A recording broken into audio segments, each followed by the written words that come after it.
There was one question that if I leave my problem and worries and Swami's feet, how do I control my mind not to think of it and worry about it again?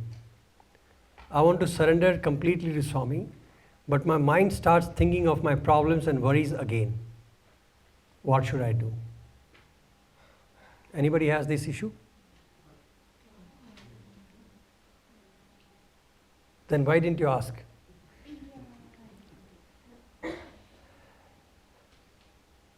It's a very genuinely written. He sent it to me as a question, but I felt it was very nice of him to at least, pen it down. See, this is a study circle concept. So we all come and share. Today, because you have given me the privilege to talk, I'm talking, okay? But not that I'm an authority on these things. I'm just trying to recollect what I've learned from Bhagavan I'm sharing with you. So if I leave, so this question is very interesting because many times we say that, we say, Swami, speak through me. How many of you heard that statement? Bhagavan, speak through me. One of my professors scolded me one day. He said, are you worthy of that God should come into your body and speak from you? Useless bodies, why should he use your body? He has his own body, So he gave me a thought, that moment, that really he's right. If I'm asking God to speak through me, that means I'm so worthy that he can use my body and talk. So what should be my prayer? And is it right to say that? And what does it mean that I say, I have given to Swami, I have surrendered to Bhagavan? What does it mean? On one hand, I say, I surrender to Swami. Can it be called surrender? How many of you say that in your life? That Swami, I'm offering it to you. I surrender to you. You all say, no? And we are supposed to say. Yeah, so how do we understand surrender? English has a problem. English word is very loose and very limited vocabulary. So in Hindi, Sanskrit, there's a word called Sharanagati. Okay? And there is a word called Atma Samarpana. How many of you have heard these words? Do you know the meaning of it? Sharanagati is refuge. And surrender, self-surrender they say, that is Samarpan. So when we talk about surrender, our mind is thinking Samarpan, but the usage is refuge. I take refuge in you. So when I'm saying, God, I offer it to you, actually it is not a surrender activity. It's a refuge. Because my doership is still with me. I'm doing something and I say, God, I have done it, but take care. So I take refuge in you, now you take care of me. So the first step, what we call surrender, is actually we are taking refuge in God. So which is also a step towards surrender. So surrender starts with refuge. Like Vibhishan take refuge in Ram. When he came to him, he said, accept me, Lord. He left his brother and came. And Ram said, anybody who takes refuge in me, I shall protect. But does it call surrender? No. He later on became surrendered. Hanuman was surrendered because he didn't even think. Lakshman was surrendered because they didn't even think. Lakshman did not think, he just obeyed the Lord. That's why when Ram said to him, Lakshman, make a hut here anywhere, beautiful place. Lakshman cried and fell at his feet. He said, brother, what sin have I committed to hear this from you? So Ram pretended, apparently got shocked, and he said, why? What happened? He said, how could you say this statement, Lord? Have I committed that sin, hurt you in some way, or disobeyed you in some way, that you should say such thing? So Ram was apparently very disturbed. He says, what happened? I really told you, go and build it wherever you like. He said, wherever you like? That means there is still that I-ness left in me. And if by staying in your association, if I have not got rid of that I in me still, how unfortunate and shameful for me. I have let you down, my Lord. So please forgive me. That was Lakshman. That a casual statement by Ram in saying, choose a spot to build an hut, was considered by Lakshman as if he has to decide where should he build the hut. So he fell at his feet and asked for forgiveness. And then Ram had to tell him, no, I will tell you, build here. And Lakshman was happy to build it. That is surrender. When we have given up even the thought of thinking. Raja Janak, telling you stories so we can understand what surrender could mean. Do you know who was Sita? Yes. Thank God. Who was Sita? Ram's wife. Thank you very much. Who was Sita's father? Raja Janak. So King Janak was known as Raj Yogi. King Janak was also a yogi, a rishi. Raj Rishi they used to call him. A rishi is one person who is elevated in spirituality. They are we call seers. The seer is rishi in a very loose terminology. So Raja, even though he was a king, he had attained that height of knowledge and experience, so he was called as Raj Rishi. King Janak had a desire to learn Atmagyan, the knowledge of self. Imagine all this knowledge he had, and still he wanted to know what is self-knowledge. So he was looking for gurus. He put up a condition to the country. He said, who can teach me self-knowledge? And he said, I want to learn self-knowledge very quickly. So only those people come forward who can teach me. And time he gave us, when I climb my horse, by the time I settle down on the horse, he said, when I'm on the horse or I come down from the horse, in that period, I must be self-realized. So anybody who can do that, come forward. And those who claim to come forward and don't do it will be punished with life. So people got scared to come near him. It was a trick announcement by Raja Janak. King Janak announced it. He was trying to extract the real cream of his country, who is really depth, who really knows. Because if I have to give you self-knowledge, I must be having self-experience. So then came one great saint. He was called Ashtavakra. He was a self-realized soul. Ashtavakra is 8 parts of crookedness. His body was crooked by 8 places. So that's why his name was Ashtavakra by birth. He was a self-realized soul.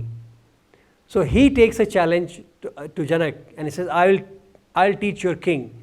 Tell him I want his audience.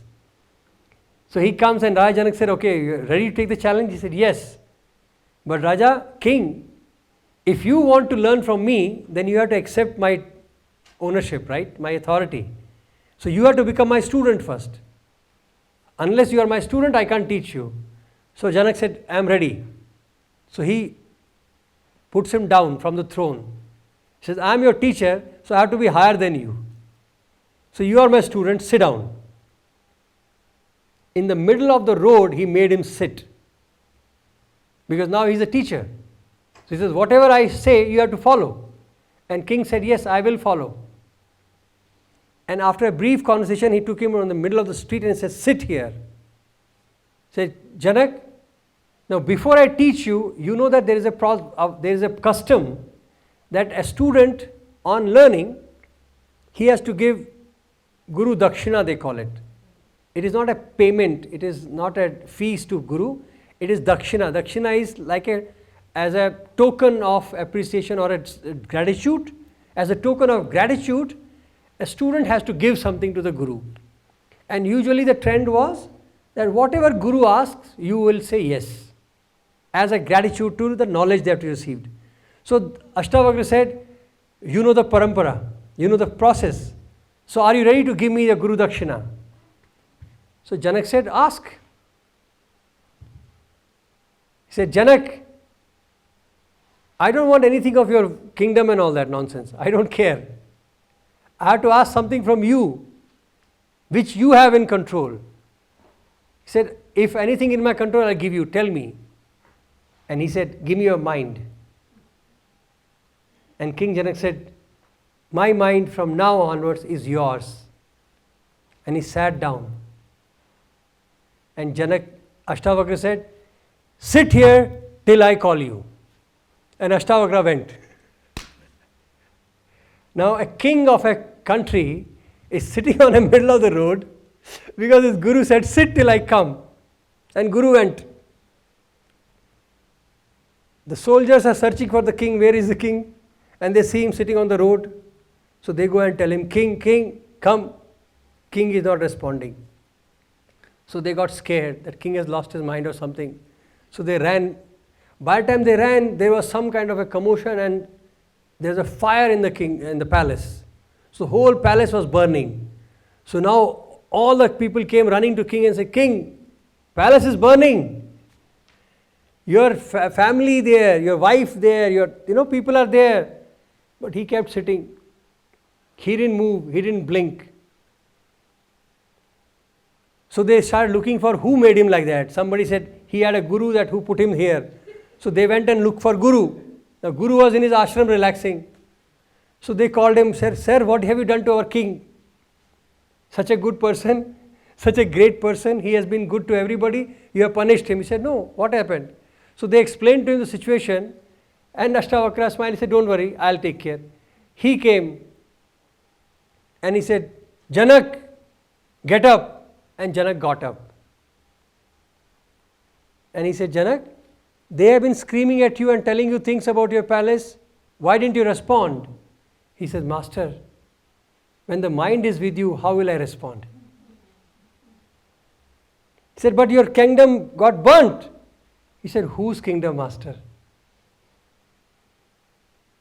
In that moment, he realized, whose kingdom, Master? I have given it to you. And Ashtavakra says, now you get up and call his horse. Climb the horse. And the moment King Janak put his legs around the horse to sit, he got self-realization. An able guru and an able disciple. So surrender is that. And I'll close with this small story from Bhagwan, how he taught us surrender. See, it's a very, unless and until people are exposed to Bhagwan's style of doing things, you may not able to, understand the seriousness of his words. Bhagwan would always tell us that watch my words, watch my actions, because not even a letter I utter without a purpose. Every movement of Bhagwan is calculated, measured, and with a message. So even if he is joking, there is a message. So we are all sitting, we are in the room with Bhagwan, and we are doing some work, and then it's finished and we are all standing around him, and he was on the chair talking to us, and suddenly this topic of surrender came up. Then Bhagwan just looked at somebody, one boy in the front, and he said, imagine you have a bowl in your hand. I have given this example before, I'm sure you must have heard it. He said, imagine you have a bowl in your hand and the bowl is filled with milk up to the brim. Okay? Now pretend I'm God, I'm Swami, and you are the students. Bhagwan is saying, you have a bowl in your hand filled up to the brim with milk. You're holding it together. And I tell you,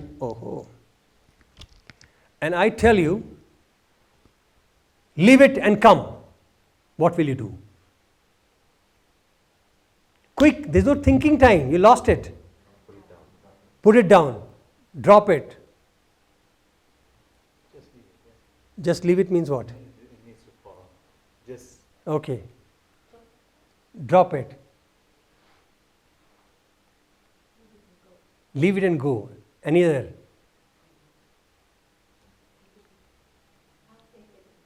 You'll take it and go. See, Bhagavan said, all of you have failed. What was his word? He said, you're holding a bowl, and he said, leave it and come. He didn't say keep it and come. He didn't say drop it and come. He didn't say carry and come. He said, leave it and come. Which means I'm holding something, I'm supposed to leave it. Just release and come. Otherwise, you have disobeyed me. When he said that, we were all shocked. And before we could articulate this, Bhagavan said, I know, it will fall. The milk will splash. Possibly the clothes around people will get dirty. I will be the first person to scold you. Useless. Don't you have eyes? Don't you have brains? You messed up everybody. But I will be happy that you have obeyed me now. That is the perfection which Bhagavan requires. There was a man called Ram Brahmam sir, a very senior man. I'm sure you must have read it. It came out on Google many times. And it's a very true story and a very important story to learn. He was a caretaker of Bhagavan's bungalow in Whitefield. So bungalow was in ground floor and the first floor.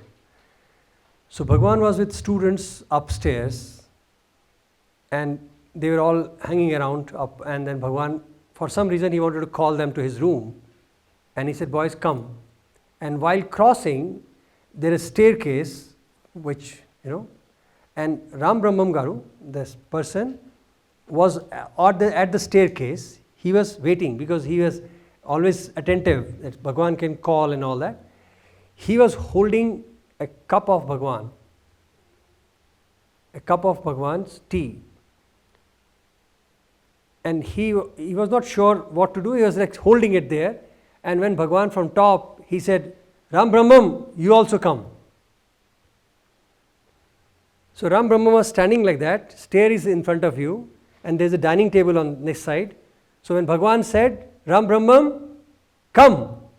He immediately turned, kept the glass on the table and ran up. Are you following? When he came up, boys had already settled in the room, and he also went and stood there. Bhagavan continued his whatever he had to do. He didn't talk to him at all. So he presumed that Swami has called him for, just to be there. And the meeting got over. After 2-3 days, this old man, he was a very bulky old man, he was doing some work in stores. In the, there's a godown, and all the rice bags were kept.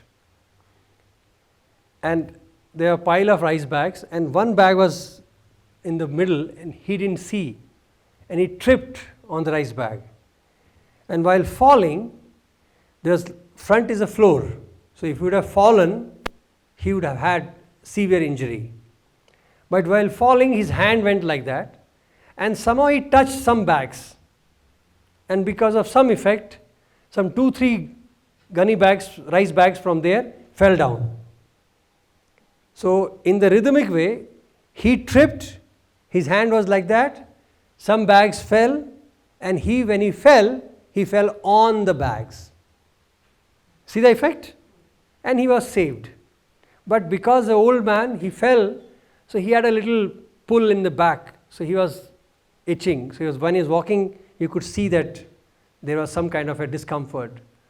So our next day, Bhagavan was sitting and he called everybody, and Ram Brahmam Garu also came.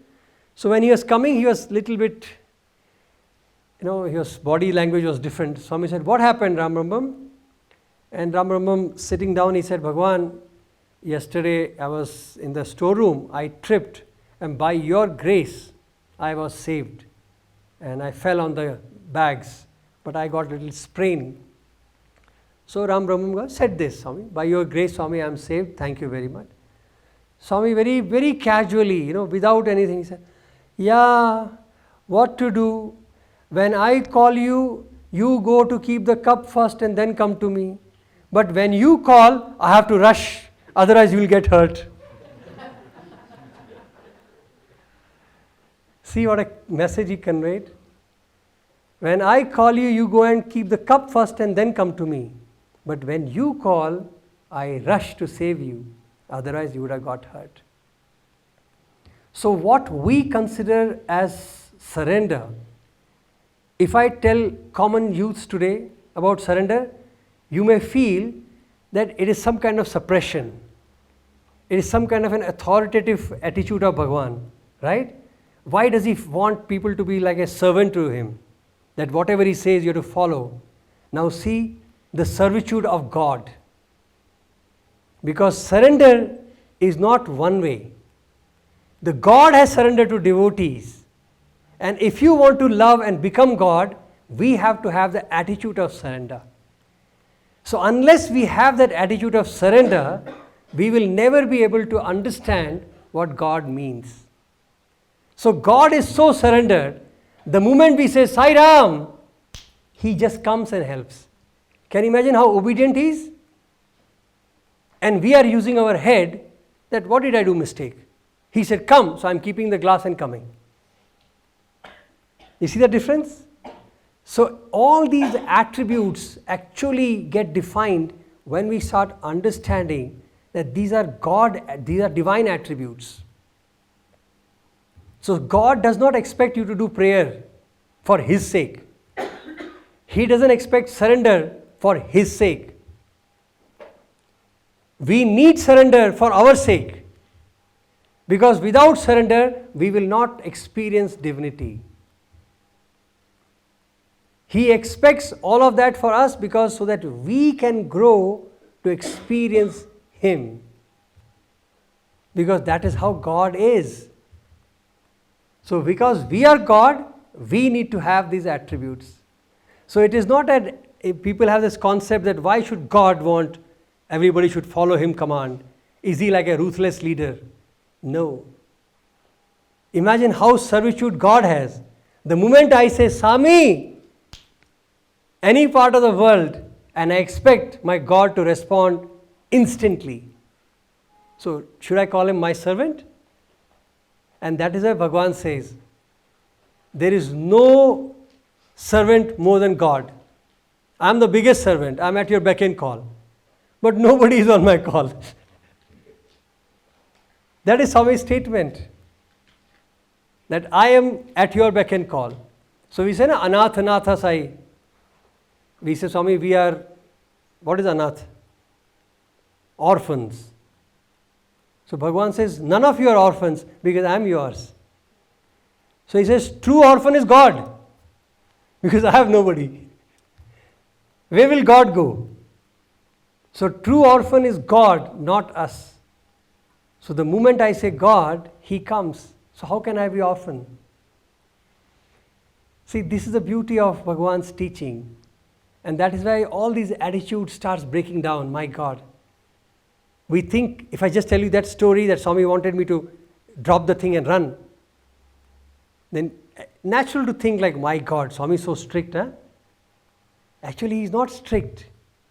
His expectation is that we should become gods. And that Godhead is the attribute. Servitude is God's attribute, not our attribute. Surrender is God's attribute, not our attribute. He has surrendered to the creation. That's why he's not different from the creation. So ultimate surrender is oneness. So God is one.